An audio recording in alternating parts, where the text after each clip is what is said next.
আমরার মতন অপরাধী মিজানের পাল্লায় উঠায় যাবে, ক্ষমা পাওয়ার কোনো আশা নাই। নবী যদি তোমার নিজে কোলে, ক্ষমা করো এই গোলাম রে, পার হইবার আশা যে রাখি।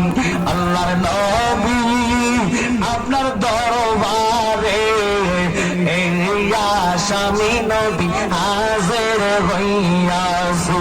আল্লাহর নবী আপনার দরবারে এই আসামি নবী।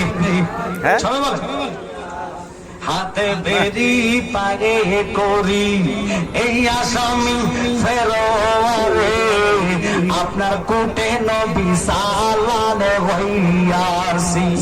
তুমি নবীর